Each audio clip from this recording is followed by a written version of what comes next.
오늘은 하나님의 사랑의 추적 야곱 시리즈 두 번째 시간으로 장자의 명분이라는 제목을 가지고 여러분들과 함께 말씀을 나누려고 합니다. 에서와 야곱, 이 형제는 쌍둥이 형제입니다.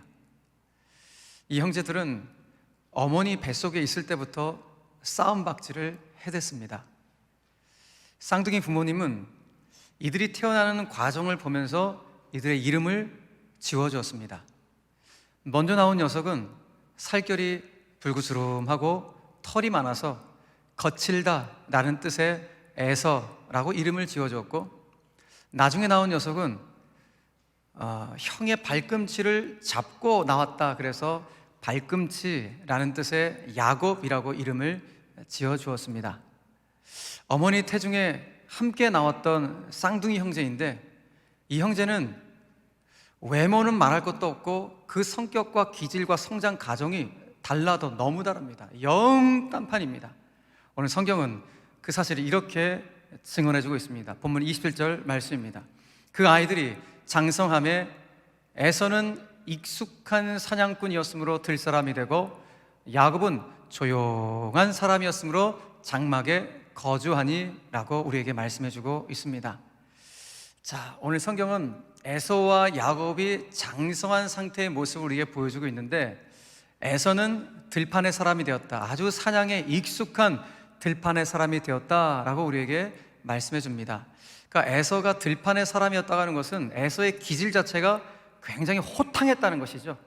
성격이 그냥 베베 꼬여있는 그런 성격이 아니라, 복잡하게 얽혀있는 그런 기질이 아니라, 그런 성격이 아니라 뭔가 허탕하고 좀 뭔가 남자다운 호연지기가 있는 그런 기질의 아들이었다라는 것을 우리에게 말씀해 주는 것이죠. 반면에 야곱은 그 기질과 성격이 좀 조용한 편이어서 들판보다는 주로 장막에 거주하는 사람이라고 우리에게 말씀해 주고 있습니다. 자, 문제는 나중에 에서와 야곱도 문제가 있지만, 더 문제는 무엇인가 하면은 이들 에서와 야곱을 따로따로 편애하는 부모가 문제입니다. 어떻게 편애를 했는가? 오늘 본문 28절은 이렇게 말씀합니다. 이삭은 에서가 사냥한 고기를 좋아하므로 그를, 에서를 사랑하고, 리브가는 야곱을 사랑하였더라 라고 그 편애하는 모습을 우리에게 보여주고 있는 것입니다. 자, 여러분 어떻게 결혼 생활 초창기 때 행복하셨죠? 기억이 안 나시? 그 연애하시고 중매하시는 간에 아무튼 결혼을 시작하는 그 시작 자체 출발은 웬만하면 행복합니다. 그죠? 웬만하면 정말 기쁘고 즐겁고 행복해요. 이삭과 리브가가 결혼하고 부부 생활을 해 나갈 때도 이삭과 리브가도 결혼 생활이 굉장히 행복했어요. 일단 이삭의 입장에서 본다면 결혼 전에 내 사랑하는 엄마 사라가 먼저 돌아가셨어요. 그러니까 그렇게 엄마의 사랑을 듬뿍 받고 자라왔던 이삭이다 보니까 엄마의 죽음 앞에서 뭔가 허전하고 외로움이 있고 이런 상태였는데, 정말 아리따운 여인 리브가, 생활력이 강한 리브가를 만나 그 허전함이 리브가를 통해서 위로를 받고 뭔가 채워지게 되니까 이제 행복한 부부 생활을 하게 되는 것이죠. 리브가의 입장에서도 보면은 명문 가문에 시집 왔거든요. 행복한 거예요. 그 남편이 순종적이고 아주 순한 그런 남편을 만나다 보니까 참 행복한 부부 생활을 출발합니다. 무엇보다도 시집에 들어왔는데 시어머니가 안 계시니까 한결 더 마음이 좀 이렇게 가벼운 마음으로 결혼 생활을 출발하지 않았을까, 그런 마음이 들기도 합니다. 아무튼 지금 결혼을 출발하는 과정 가운데 이삭과 리브가는 전혀 문제가 없어 보여요. 그런데 결혼 생활을 계속 해 나가는 과정 속에서 한 20년이 지나가니까 아이가 없네.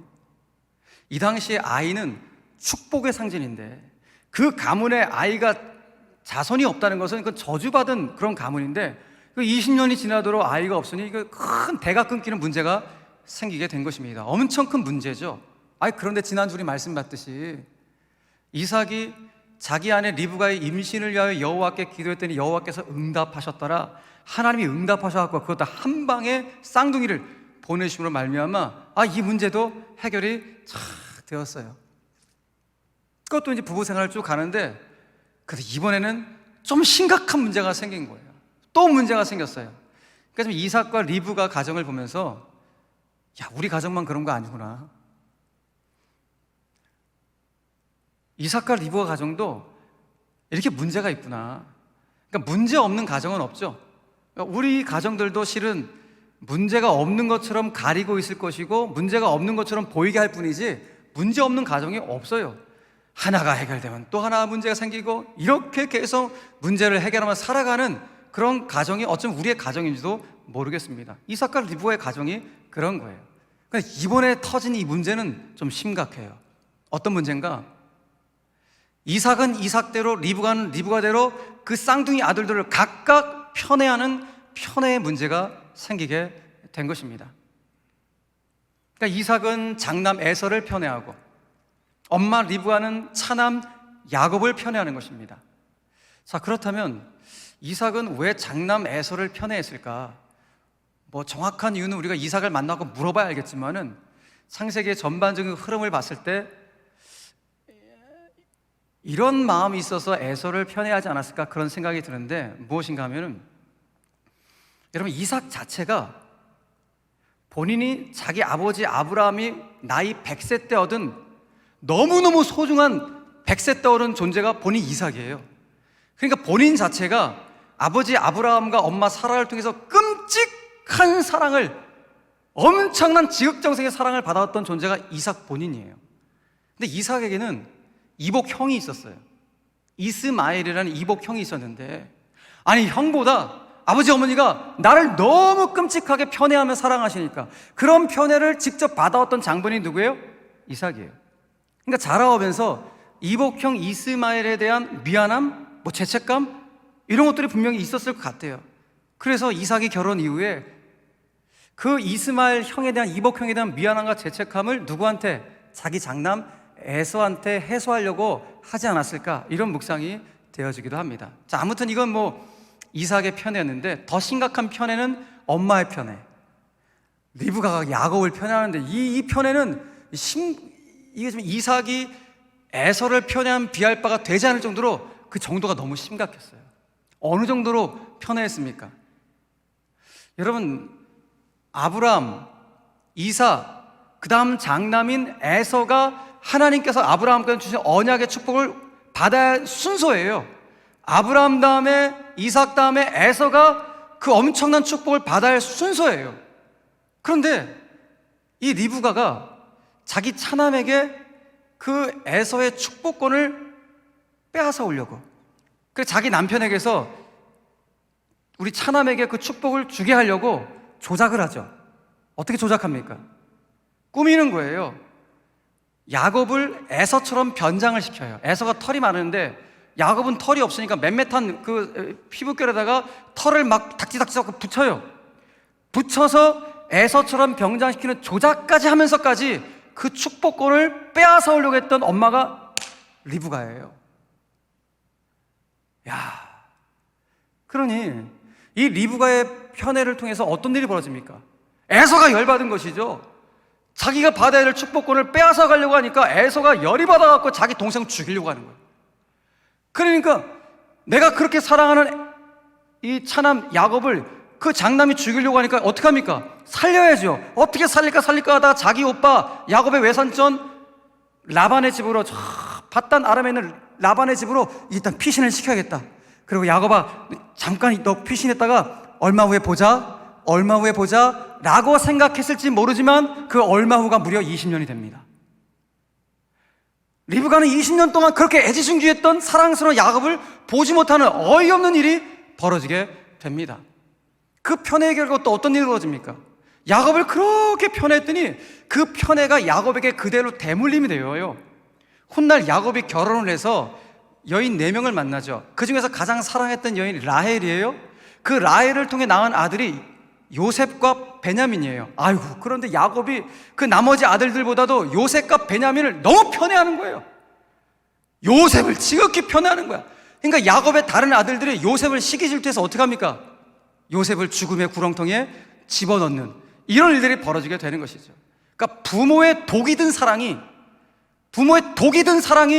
이런 형제 간의 원수지간을 만들고 형제 간의 비극 간의 간격이 벌어질 수 있도록 만든 장본인이 이게 엄마예요. 엄마가 이런 일들을 벌이게 되었던 것이죠. 여러분, 그래서 오늘 우리는 본문을 통해서 먼저 여기 아마 대부분 다 자녀를 두신 부모님들이 대부분이신데, 부모된 나의 입장에서 내가 지금껏 내 자녀를 향한 내 마음이 어떠했는지를 돌아볼 필요가 있어요. 내가 혹 지금까지 자녀를 양육해오면서 내 욕심대로 내 선호대로 자녀들을 편애하지는 않았는지, 물론 자녀가 하나인 부모님은 뭐 어쩔 수 없겠지만 적어도 둘 이상의 자녀를 두신 분들은 내 욕심, 내 선호에 따라서 내 자녀들을 편애하고 있지는 않는지 돌아보셔야 돼요. 내 마음에 드는 짓을 내 자식이 했는지 그렇지 않았는지, 그거에 따라서 내 자녀를 내가 편애하면서 살지는 않았는지 여러분 돌아볼 수 있어야 돼요. 그래서 혹여라도 만약에 내 마음에 드는 일을 한 거 안 한 거에 따라서 내 자녀들을 편애하며 살아왔다면, 그리고 지금도 그렇게 하고 있다면, 부모된 우리는 오늘 이 아침에 철저하게 회개하고 기도해야 돼요. 가장 먼저 무엇을 먼저 기도해야 되는가? 나의 편애 때문에 내 자녀가 받았을 상처, 그 깊은 상처 주님 오늘 예배를 통하여서 치유하시고 깨끗하게 씻어 주시옵소서. 간절한 마음으로 여러분 자녀의 상처를 놓고 기도하셔야 돼요. 동시에 무엇을 놓고 기도해야 되는가? 내 안에 여전히 그 편애의 마음이 있다면 주님, 내 안에 있는 이 편애의 독을 끄집어내십시오. 내 안에 있는 편애의 독을 완전히 빼내주셔서 어떤 경우에도 내 자녀를 편애하지 않을 수 있도록 붙잡아 주옵소서. 그렇게 될 때 우린 비로소 알게 될 거예요. 무엇을요? 아하, 나는 이렇게 인간적으로 내 자녀를 편애했지만 하나님이 나에게 주신 선물인 내 귀한 자녀들은, 하나님은 그 각각의 내 자녀들을 향하여서 하나님의 독특한 계획과 뜻을 가지고 있다는 사실을 비로소 알게 될 때 우리는 드디어 편애하지 않게 될 것입니다.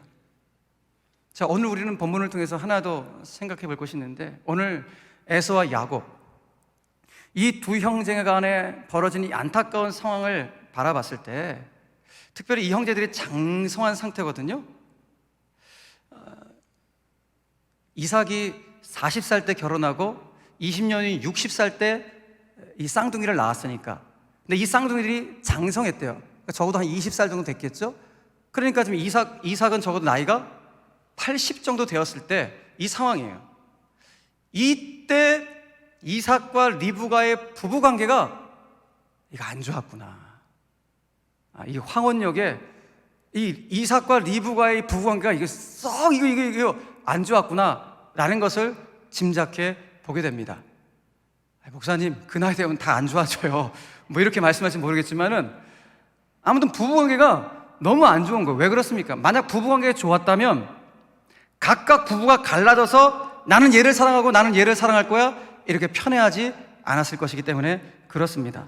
결국 행복하지 않은 부부관계가 자녀들에게 갈등과 미움과 증오의 씨앗을 심게 되었던 것이죠. 결국 우리는 여기서 무엇을 깨닫습니까? 다른 것이 아니라 자녀 교육의 최우선이 뭐냐? 학원을 보내는 것이 아니에요. 자녀 교육의 최우선은 다른 게 아니라 부부가 행복하게 살아가는 거예요. 행복한 부부관계가 자녀 교육의 최우선임을 오늘 이삭과 리브가의 부부관계를 통해서 깨닫게 되는 것입니다. 여러분 보십시오. 남편과 아내가 서로 존중하고 사랑하는 관계를 통해서 우리의 자녀들은 자기의 정체성을 확립해가요. 그리고 자녀들이 나중에 사회생활이나 친구들을 만나 관계를 형성할 때 그 관계 형성의 기초를 누굴 통해 배우는가? 내 부모의 사랑하는 모습을 통해 배우는 거예요. 아, 관계는 저렇게 사랑하며 화목하며 지내는 게 사람과의 관계구나 라는 기초를 배워가는 게 부모를 통해 배우는 거예요. 근데 부모가 맨날 싸우고 지지고 이런 상태 가운데 자녀들이 그걸 보고 자라간다면 그게 몸에 배갖고, 아, 관계는 저렇게 늘 싸우면서 증오하면서 갈등하면서 살아가는 거구나, 이렇게 몸에 밴다는 것이죠.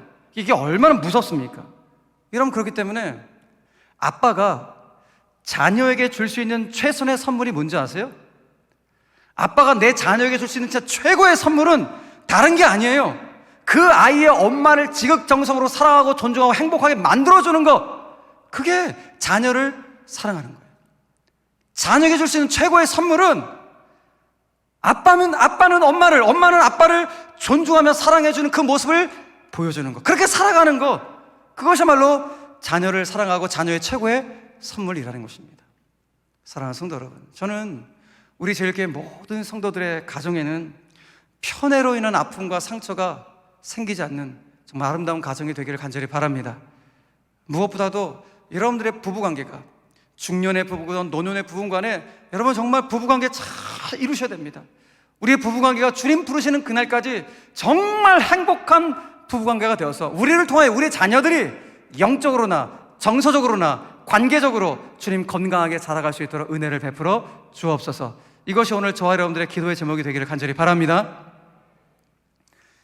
자, 오늘 본문은 이제 드디어 분위기를 전환해서 진짜 저와 여러분들 가운데 주고 싶으신 메시지를 이제 던지기 시작합니다.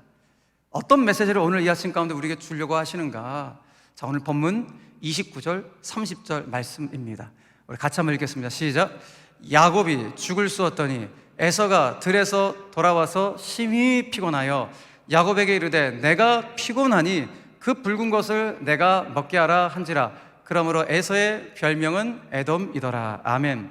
자, 29절 말씀 보니까 야곱이 죽었대요. 그러니까 이거는 야곱의 인생이 지금 죽을 쓰는 인생이라는 말이 아니라 실제로 야곱이 지금 죽을 쓰고 있다는, 팥죽을 좀 쓰고 있다는 의미예요. 자, 그렇다면 야곱이 지금 왜 팥죽을 쓰고 있는 것일까? 요리에 취미가 있어서 먹방하기 위해서? 아니죠. 그러니까 창세기 전체적인 흐름상을 봤을 때 지금 야곱이 팥죽을 쓰고 있는 이유는 일단 야곱이 어떤 목적이 있어요. 그 목적을 이루기 위해서 자기가 짜놓은 큰 치밀한 계획 가운데 하나가 지금 죽을 쓰고 있는 거예요. 자, 그렇다면 그 치밀한 계획이 무엇인가? 여러분, 야곱은 장성하면서 억울한 거예요. 뭐가 억울한가? 아니, 형이 갖고 있는 그 장자권이라는 거, 형이 갖고 있는 그 장자권이 왜 나에겐 없지? 그러니까 늘 관심이 형이 갖고 있는 장자권에 관심을 두고 있었던 것입니다. 그래서 저 장자권을 어떻게 하면 나한테 오게끔 할 수 있을까 늘 머리를 쓰면서 생각하고 있었던 것입니다. 그도 그럴 것이 억울하다니까요. 아니, 내가 에서하고 뭐 1, 2년 터울, 3, 4년 터울도 아닌데 동시에 나왔거든요. 발꿈치 잡고. 아니, 발꿈치 잡고 동시에 나왔는데 걔는 장자권을 주고 나한테는 장자권이 없다는 게 너무 억울한 거예요. 여러분, 이 당시 고대 사회, 특별히 이스라엘 사회에서 장자권이라고 하는 것은 어마어마한 축복이에요. 우리 대한민국도 유교 사회를 거쳐왔던 우리도 여전히 이 장자에 대한 권위가 있죠. 물론 지금이야 조금 희석됐지만은 장자가 갖고 있는 어떤 권위, 격이라는 게 있어요. 이스라엘 고대 사회에서의 장자의 권위는 어마무시한 거예요.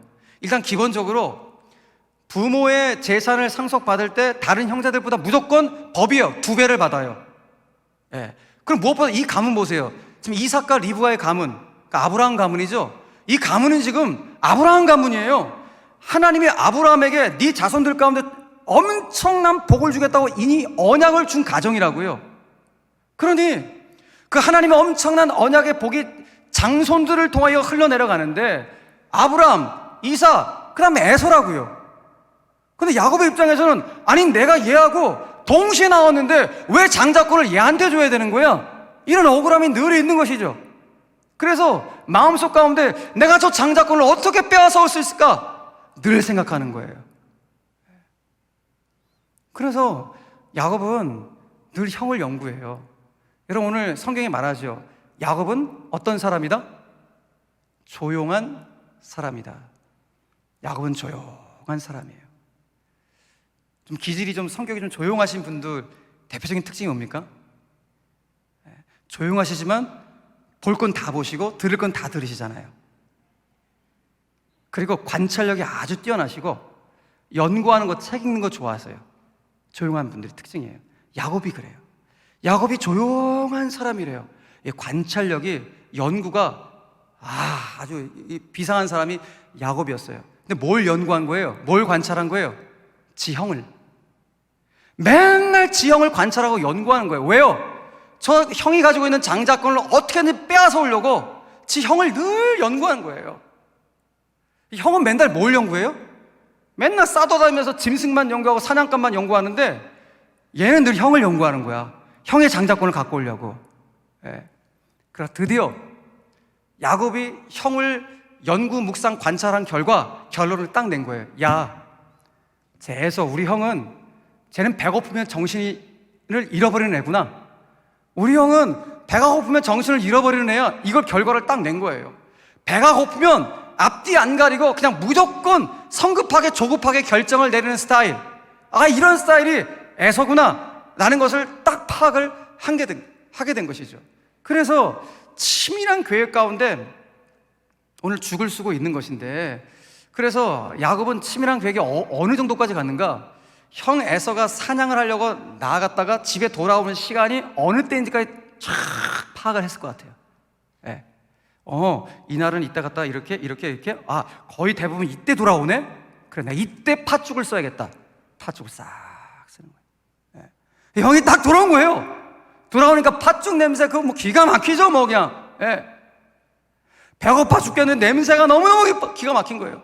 그 코에 진동하는 그 맛있는 그 팥죽의 냄새가 에서를 막고 마비시켜 버리는 거예요. 여러분, 바로 이때 야곱이 불쑥 형 에서에게 이런 말을 합니다. 자, 어떤 말을 합니까? 보면 31절 말씀입니다. 야곱이 이르되 형의 장자의 명분 장자권 나한테 팔어 라고 불쑥 이야기를 해요. 제가 지금 여러분들 가운데 불쑥 이야기했다고 말씀드렸지만 실은 야곱의 이게 치밀한 계획 가운데 이미 시나리오가 다 된 상태에서 이야기를 한 거야. 요 가장 배고플 때, 사냥 돌아와서 가장 배고플 때, 특별히 오늘 성경 말씀 보니까 여느 때와는 달리 에서가 오늘 본문 보세요. 심히 피곤하여 피곤을 2번 써요. 예. 그러니까 피곤하면 배고프죠. 물론 머리로 정신적으로 일을 해갖고 피곤한 것은 밥맛이 없을 때가 있는데 몸으로 피곤한 것은 이게 얼마나 배고픈지 몰라요. 하루 종일 산으로 드느러 사냥감 잡으러 갔다 왔으니 이 몸이 얼마나 허기겠습니까? 근데 피곤하다는 말을 2번 쓴 거 보니까 아마도 이날은 에서가 사냥을 제대로 많이 못 잡은 것 같아. 그러니까 이런 허탈한 가운데 몸을 쓰고 왔으니 얼마나 배고프겠어요? 그런데 단팥죽 냄새가 기가 막히게 오니까 완전히 뭐 허미백산하는 것이죠. 이때다. 야곱이 이때다. 형, 나한테 장자권 팔어. 여러분, 그러면 정신이 제대로 박힌 형이라면 이 순간 지동생한테 뭐라고 말해야 정상입니까? 아무리 배가 고파 미치고 죽을지언정, 너무너무 배가 고플지언정 동생한테 야! 너 어디 장자권을, 하나님의 언약에 담긴 장자권을 거래하려고 그래? 팥죽 한 그릇으로 어떻게 거래하려고 그래? 이렇게 동생한테 따끔하게 혼을 내줘야지만 이게 정상적인 형의 모습이에요. 그런데 오늘 에서는 야곱에게 뭐라고 말합니까? 32절 말씀 다 같이 읽겠습니다. 시작. 에서가 이르되 내가 죽게 되었으니 이 장자의 명분이 내게 무엇이 유익하리요? 내가 죽게 되었으니 배고파 죽겠다는 거예요. 내가 지금 배고파 죽겠는데 이 장자의 명분이 뭔 대수냐는 거예요. 아니, 당장 먹고 살기 힘들어 죽겠는데 이 장자권이 뭔 필요 있냐는 거예요. 야, 너 가져! 이거예요. 결국에서는 엄청난 하나님의 언약이 담긴 이 장자권을 보이는 팥죽에 마비가 되어서, 보이는 것에 마비가 되어서 한순간 이거 엄청난 장자의 명분을 팔아넘기고 맙니다. 그래서 오늘 성경은 에서의 안타까운 행동을 보면서 오늘 본문을 이렇게 마무리 짓고 있어요. 마지막 34절 말씀입니다. 야곱이 떡과 팥죽을 에서에게 주매 에서가 먹으며 마시고 일어나 갔으니 에서가 장자의 명분을 어떻게? 가볍게 여겼다. 여러분, 에서 보세요. 에서 단순해요. 저 보세요. 에서가 먹고 마시고 일어나 갔다. 끝. 그냥 인생이 너무 편하죠. 먹고 마시고 일어나 간 거예요, 그냥. 이런 인생 얼마나 많습니까? 아무 생각 없이 살아가는 인생. 그렇다고 야곱이 뛰어난 건 아니죠. 근데 오늘 성경이 보세요. 에서가 그 엄청난 하나님의 언약이 담긴 장자의 명분을 가볍게 여겼더라. 여러분, 이 장자의 명분은 가볍게 대수롭지 않게 여겨야 될 것이 아니에요.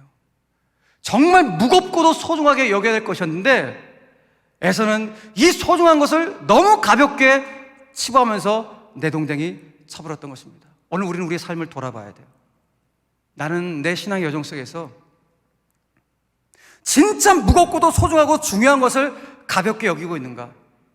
반면에 정말 아무것도 아니고 가벼운 것인데 그거 갖고 죽기 살기로 막 싸우고 있는 내 모습은 아닌가? 돌아볼 수 있어야 합니다. 이 거꾸로 엇박자의 모습을 보이는 내 삶은 아닌가?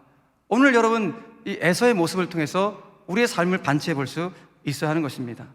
여러분, 에서는 왜 이런 선택을 했을까요? 에서가 왜 이런 선택을 했을까요? 이유는 딱 하나예요. 그것은 그가 늘 보이는 것이 전부라고 생각하며 살아왔던 거예요. 아니, 보이는 게 진짜지, 보이는 게 전부지, 무슨 안 보이는 것을 붙잡고 살아가. 늘 보이는 것만이 전부라고 진짜라고 생각하며 살아왔던 삶이었기 때문에 보이는 팥죽에 온몸이 마비가 됩니다. 본능을 따라 사는 거예요. 그러니까 에서는 본능을 따라 사는 삶을 살아가게 된 것입니다. 그런데 한편으로 또 에서를 인간적으로 한번 좀 접근해서 생각해 보면은 또 에서의 마음도 이해가 돼요. 왜 그렇습니까? 하나님의 언약이 눈에 보입니까? 아니, 하나님의 언약 보이지가 않잖아요. 근데 팥죽! 당장 내 눈앞에 있는 거예요. 그러니 여러분, 눈에 보이는 팥죽이, 눈에 보이는 것이 당장 내 배를 채울 수 있고 같고, 눈에 보이는 것이 내 삶에 진짜 당장 유익이 될 것이라고 생각해서 일만의 망설임도 없이 그 엄청난 하나님의 언약이 담긴 장자권을 내동댕이 치고 말아버렸다. 이것이 에서의 결론입니다. 자, 사랑하는 성도 여러분, 그렇다면 오늘 이 장자의 명분을 가볍게 여긴, 대수롭지 않게 여긴 이 에서의 모습을 통해서 현대를 살아가는 우리 그리스도인들 가운데 주님은 오늘 이 아침에 왜 우리에게 이 말씀을 주신 걸까요? 왜 주시는 것일까요? 분명하죠. 여러분, 솔직한 마음속으로 한번 대답해 보십시오. 솔직히 우리가 신앙의 여정을 걸어가면서 그렇잖아요. 하나님의 언약이라는 게 보이지가 않으니까, 그러니까 하나님의 언약은 늘 멀리 있는 것처럼 느껴지는 거예요. 손에 잡히지도 않아요. 그러니까 에서의 마음이 이해가 돼요. 뭐 기도해도 이거 뭐 기도가 즉각 응답되는 것도 아니고, 생활이 그렇다고 뭐 한순간에 나아지는 것도 아니고, 그러니까 늘 하나님의 언약은 멀고 먼 것처럼 손에 잡히지도 않고, 그러니까 에서와 같은 충동이 내 안에서 들 때가 너무 많은 것이죠. 어떻게 해요? 아니, 분명히 내가 예수 믿어갖고 주님이 저한테 내가 너한테 하늘 시민권을 줬어 그러는 거예요. 에서는 장자권을 줬지만 우리한테 하늘 시민권을 줬대요. 그런데 하늘 시민권이라 지금 당장 내가 먹고 사는데 뭐가 유익이냐 이거죠. 내가 지금 그리스도인으로 살아가는데, 그리스도인으로 살아가는 것이 지금 당장 내가 먹고 사는데 무슨 유익이냐는 거예요. 이게 여러분 우리 신앙의 딜레마예요. 특별히 믿지 않는 세상 사람들이 우리를 향하여 조롱할 때 더 우리를 흔들거리죠. 에서와 같은 마음이 들 때가 있는 거예요. 뭐라고요? 아니, 예수 믿는 게 뭐 대수라고, 당장 먹고 사는 것도 챙기지 못하는 사람이, 아니 보이는 것도 잡지 못하는 사람이 맨날 보이지 않는 거 추구한다고 그게 뭐냐 그게. 예수 믿는다고 돈이 나오냐, 떡이 나오냐, 죽이 나오냐, 이런 이야기 들을 때 여러분 우리도 에서처럼 흔들리면서 그리스도인의 장자권, 하늘 시민권, 장자의 명분 가볍게 여기면서 내동댕이 싶으면 이런 충동 우리가 들지 않으십니까? 아니, 당장 먹고 사는 거 힘들어 죽겠는데 예수 믿는 게 뭐라고요? 아니, 예수 믿는 게 뭐라고, 왜 저 교회 가서 왜 허드렛 일 하고 있냐고, 이런 이야기 들을 때, 아, 그렇지, 내가 지금 뭐 하는 건가? 이러면서 흔들 때가 너무 많은 거예요. 여러분, 그런데 흔들릴 수 있어요. 흔들릴 수 있어요. 그런데 우리의 이 흔들림은 우리만 흔들린 것이 아니라 실은 기독교 역사상 예수님 때부터 2000년만 봐도 기독교 2000년 역사상 모든 성도들이 흔들리고 그랬던 모습이 이 모습이에요. 당장 먹고 사는 거하고 예수 믿는 거 뭔 상관이 있냐, 뭔 유익이냐가 항상 대비되는 거예요. 그래서 2000년 전 예수 믿었던 성도들도 이 문제로 흔들거리는 거예요. 사도 바울이 그래서 여러분들한테 주신 하나님의 그 그리스도는 정체성, 먹고 사는 문제 때문에 흔들리지 마십시오. 그래 로마서 8장 24절 통해 이렇게 말을 하는 거예요. 우리가 소망으로 구원을 얻었습니다. 여러분, 우리가 받은 구원은 보이지 않는 소망으로 받은 구원이라고요. 보이는 것 때문에 구원받은 것이 아니라 보이지 않는 소망으로 받은 구원인데 왜 보이는 것 때문에 여러분들의 구원을 놓치려고 합니까? 이거예요. 어떤 경우에도 우리는 보이는 것 때문에 하나님이 나에게 주신 이 구원의 은혜를 놓쳐서는 안 된다는 것이죠. 사랑하는 성도 여러분,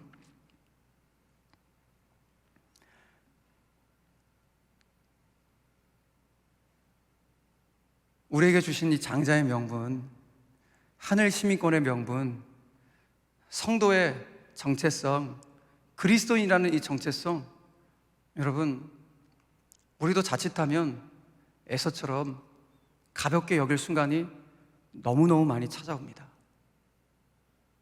장자의 명분이라 그랬죠?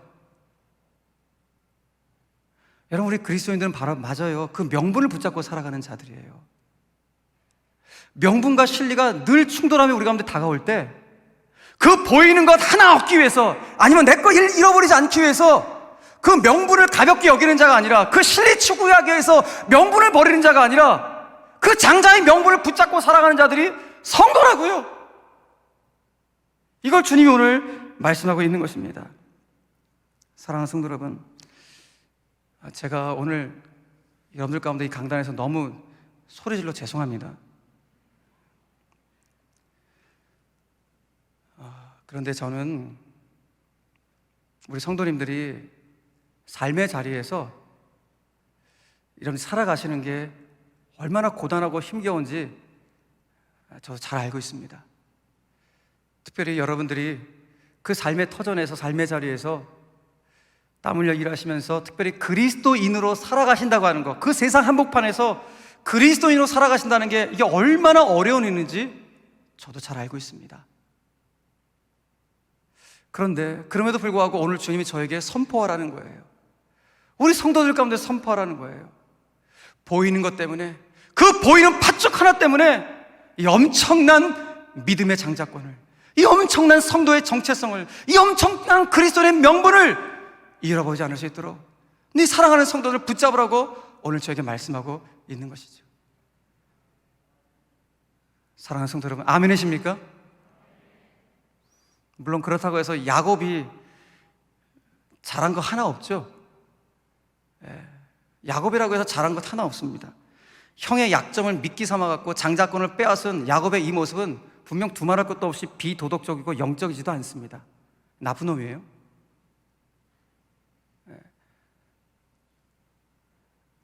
약점을 이렇게 탁 잡아갖고 쫙 연구해갖고 저 언제 빼앗을까?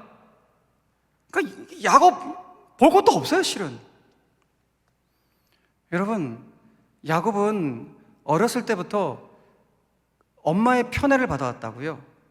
그 리브가로 편애받은 엄마에게 늘 어렸을 때부터 계속 장성할 때까지 들어온 이야기가 있을 거예요. 어떤 이야기를 들었을까? 여러분, 리브가가 잉태했을 때, 이 쌍둥이를 잉태했을 때 이 녀석들이 얼마나 태중에서 싸우는지 엄마가 너무 아파갖고 하나님이 이럴 경우에는 어찌할 거라고 하나님께 외쳤더니 하나님이 그 순간 나타나셔갖고 리브가한테 말씀했죠. 어떤 말씀이셨습니까? 큰 자가 어린 자를 섬기리라. 이 말씀을 준 거예요. 리브가는 안 거죠. 아, 에서가 야곱을 섬긴다고 하나님이 약속을 주셨구나. 하나님이 주신 약속이니까 그건 반드시 이루어지는 거라고요. 그래서 내가 편애하는 야곱한테 어렸을 때부터 계속 이 말을 알려줬겠죠. 야곱아, 내가 하나님이 너 잉태했을 때 나한테 주신 약속이 있거든? 네 형이 너를 앞으로 섬길 거래.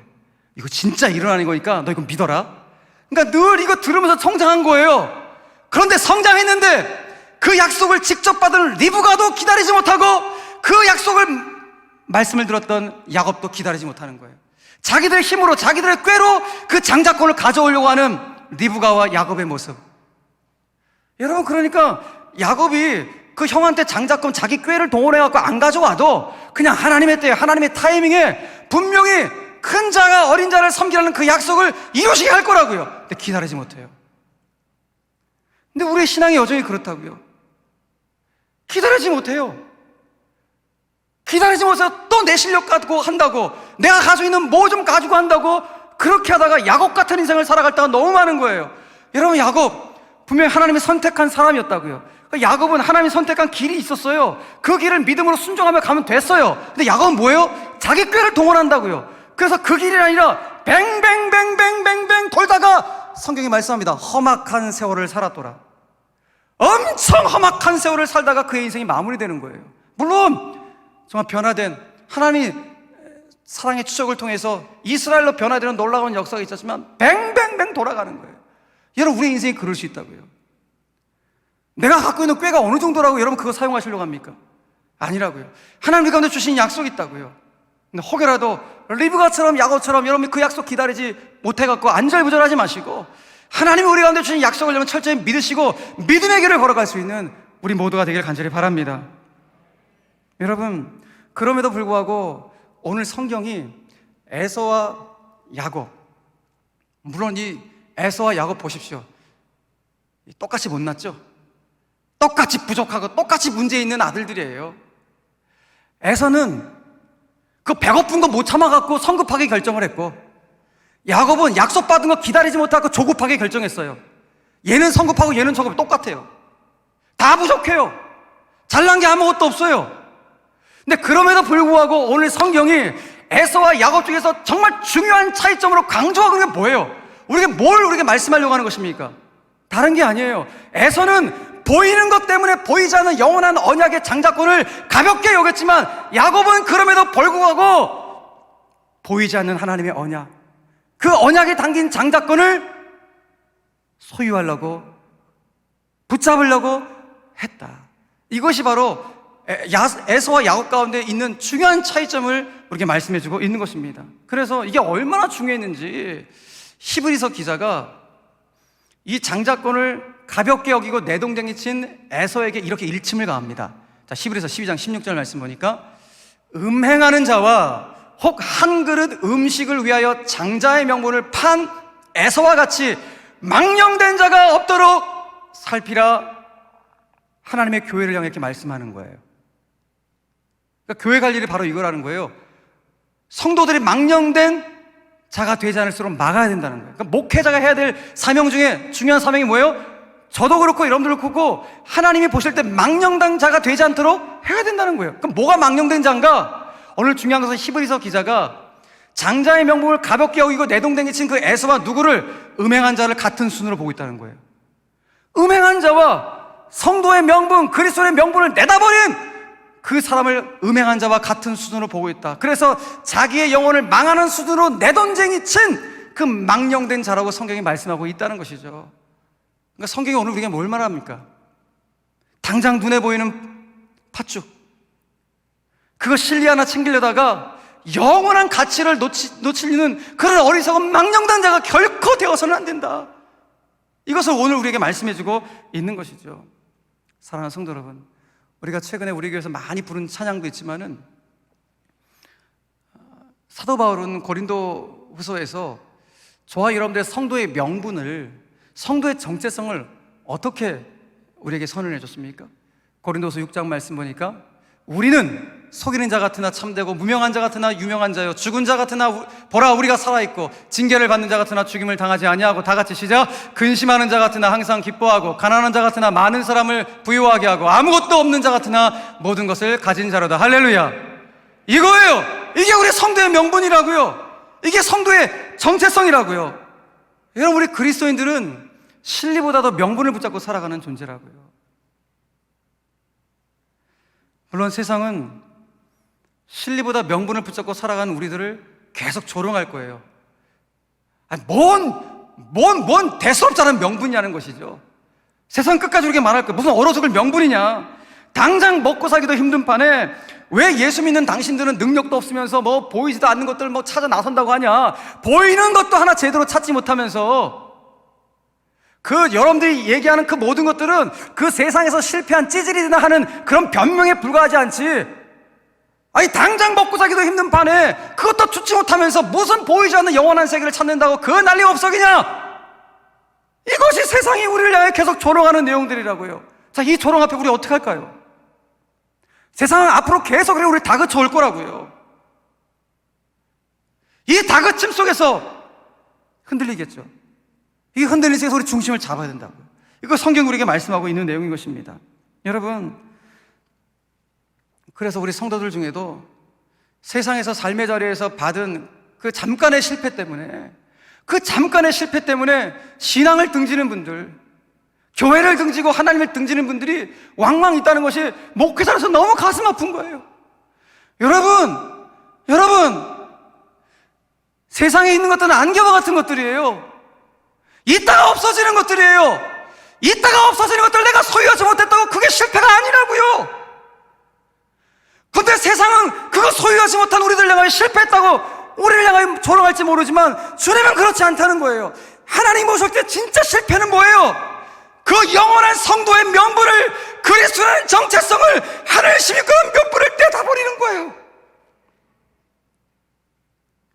보이는 것에 뺏겨서 그 영원한 것을 내다버리는 것을, 그거 진짜 실패라고 말씀하고 있다는 것입니다. 여러분, 마귀에게 속지 마세요. 세상에게 속지 마세요.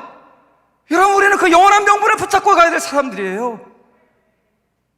여러분, 저는 바라기는 저와 여러분들 일평생 우리들이 붙잡고 가야 될 이 장자의 명분을 한순간도 놓지 않을 수 있는 우리 모든 제일의 영가들이 다 되시기를 주님의 이름으로 간절히 축원합니다. 말씀 맺겠습니다.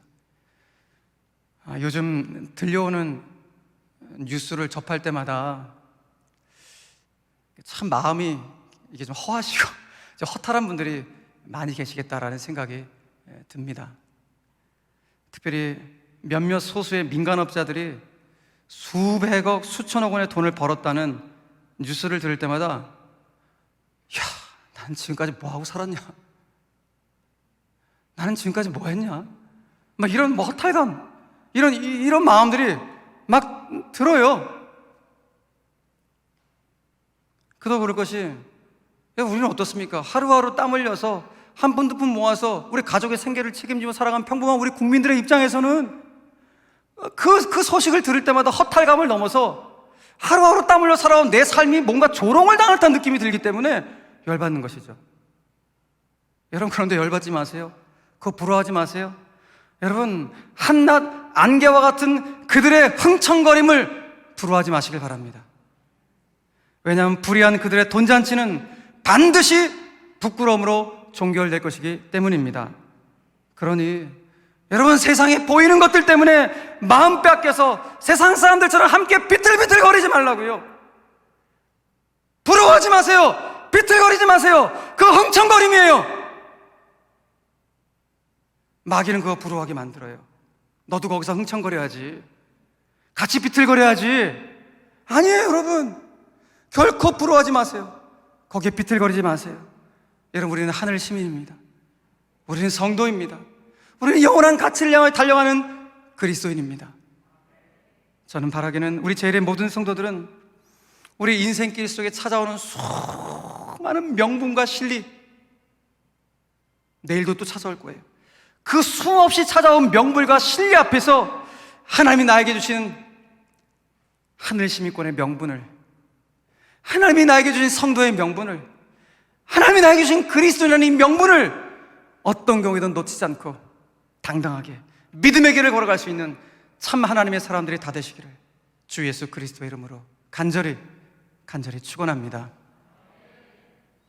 오늘 말씀을 기억하시면서 오늘 이 시간에 우리 함께 말씀 좀 신비감도 새기면서 좀 합심해서 좀 기도했으면 좋겠습니다. 제가 기도의 제목을 4가지를 드릴 텐데 이 4가지의 제목을 붙들고 여러분 정말 절박하고 또 간절한 마음으로 오늘 기도를 하셔야 돼요. 하나는 가정을 위해서, 자녀를 위해서, 하나는 내 삶의 특별히 신앙의 모습을 놓고 우리가 기도를 해야 되는데, 첫 번째 기도의 제목 저 앞에 올려드립시다. 시작. 부모된 자로 어떤 경우에도 자녀를 편애하지 않게 하사 자녀 교육의 최선의 길은 행복한 부부관계에 있음을 알게 하옵소서. 할렐루야. 먼저는 여러분 부부관계를 놓고 기도하세요. 하나님, 지금은 신혼의 부부관계건 중년이건 노년이건 황혼역이건 상관없이 우리 부부관계가 주님 부르시는 그날까지 정말 아름다운 부부의 관계를 이어갈 수 있도록 은혜를 더하여 주시옵소서. 그 모습을 보고 자라가는 우리의 자녀들이 아름다운 관계 형성을 이룰 수 있도록 역사하여 주시옵소서. 여러분 꼭 부관으로 기도하시고 두 번째 기도의 제목 시작. 부모의 편애로 마음의 상처를 안고 자라온 자녀들을 치유하사 영적으로, 정서적으로, 관계적으로 건강한 회복이 있게 하옵소서. 아멘. 우리 자녀들이 부모의 부족한 것 때문에, 우리 부모의 연약함 때문에 상처를 받으며 자라온 우리 자녀들이 알게 모르게 굉장히 많을 것입니다. 아니 목사님, 저는 뭐 잘 살아와서 우리 자녀들 상처 전혀 없을 것이, 천만의 말씀. 말하지 않는 상처들이 우리 자녀들 가운데 분명히 있다고요. 오늘 이 시간 하나님, 부족한 저 때문에 받았어요. 우리 아이의 상처를 씻어주십시오. 주님 치유해 주십시오. 그런 간절한 마음으로 여러분 기도하시길 바랍니다. 세 번째 기도 좀 올려드립니다. 시작. 인생길 속에 찾아오는 수많은 명분과 진리 앞에서 성도의 명분을 놓지 않는 당당한 믿음의 길을 걷게 하옵소서. 아멘. 당당히 걸어갑시다. 마지막 네 번째 기도 제목 시작. 하나님이 나에게 주신 장자의 명분을 확고히 붙잡게 하사 한낱 안개와 같은 자들의 흥청거림에 마음 뺏기지 않게 하옵소서. 할렐루야. 결코 마음 뺏기지 마시고 부러워하지 마시고 주님이 나에게 준 이 믿음의 길을 걸어가십시오. 걸어가고 약속을 기다리십시오. 믿으십시오. 주님 반드시 이루어 주십니다. 이미 이루어 주신 줄로 믿으시길 바랍니다. 자, 그런 마음 담아서 우리의 부부, 가정, 자녀를 위하여 내 신앙의 여정 가운데 흔들리지 않을 수 있도록 주님 나를 붙잡아 달라고 우리 간절한 마음으로 두 손을 높이 들고 우리가 삼하는 주의 이름을 간절히 세 번 부르짖고 기도하며 접해 나갑시다. 기도하겠습니다.